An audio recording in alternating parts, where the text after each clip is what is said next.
everyone, and welcome to another episode of Frequency as a Love Language. I am your host, Rachel Honey, and today we're talking about intuition and divination. It's one of the last items on my modality list, and I am excited to get this posted.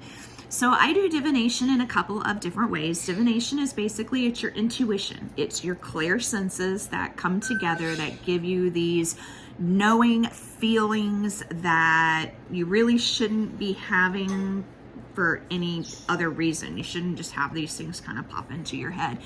And you can do readings for other people and kind of help them to be able to navigate their life. And that's kind of where I've gotten to. It's just this very, very, very small piece. When I do readings using divination tools, I use oracle decks, which are kind of overarching messages that you need to kind of know about. I use tarot decks, which are a lot more detailed, and you can do much larger spreads with them, but they contain suits and numbers, very numerology based suits and numbers that kind of go together to kind of tell you a little bit more and go deeper. And you do spreads with them where you lay them out in different ways, and then basically the cards kind of put together a story for you. I use dice, and I also use colors, crystals, but colors. And so I just kind of wanted to talk you through a few of my different divination tools that I use, and hopefully you get a little bit of information.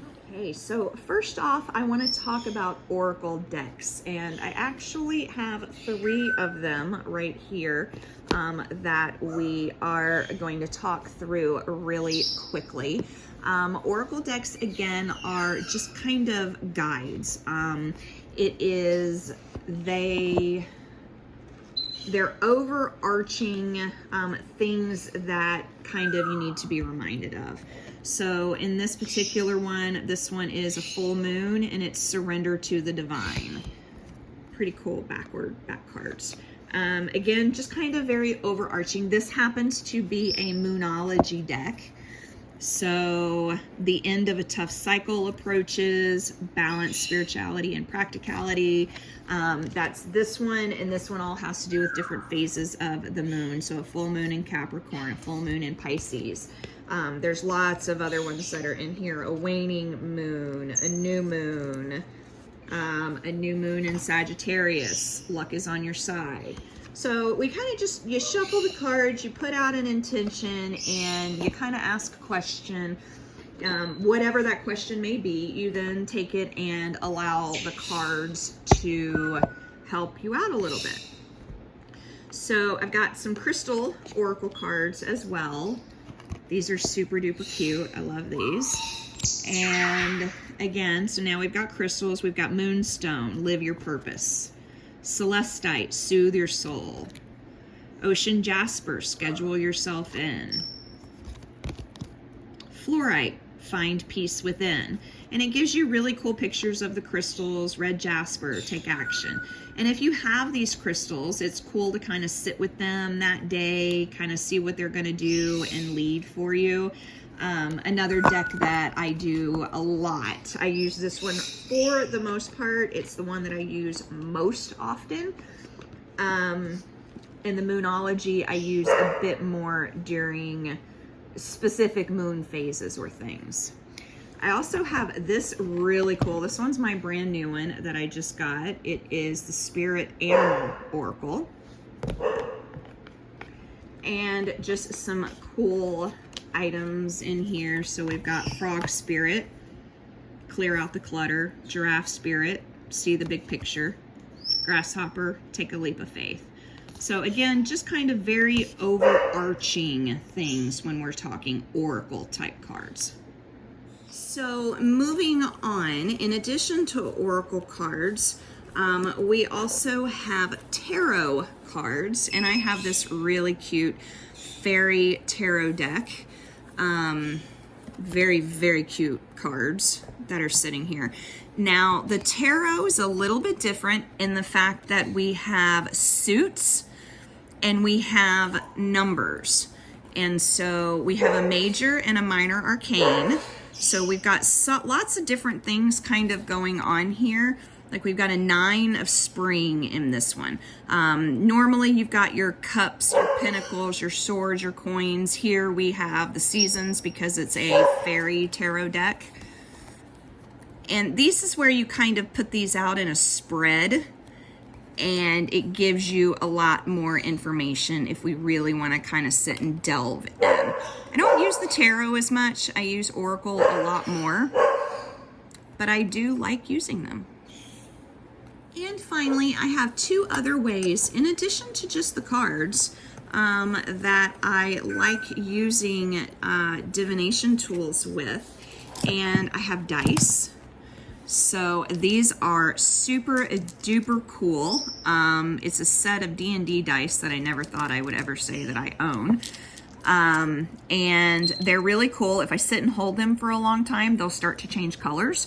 They're color sensing. They go from black to white when it's hot. When it's cold, they're black. There's a D6. There's a D12. There are 2 D10s, which give me a percentage. So 20%, and then 3, so 23%. This gives me a total of percentages. There's a D4.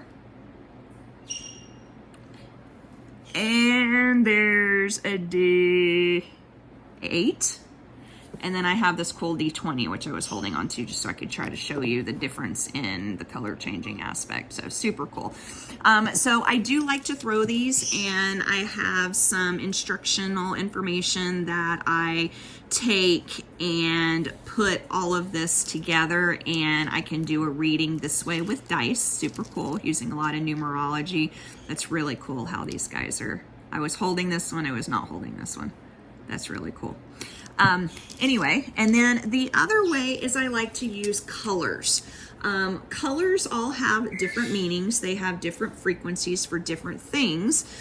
And so I like to stick my hand in here into this cute little bag and pull out a color.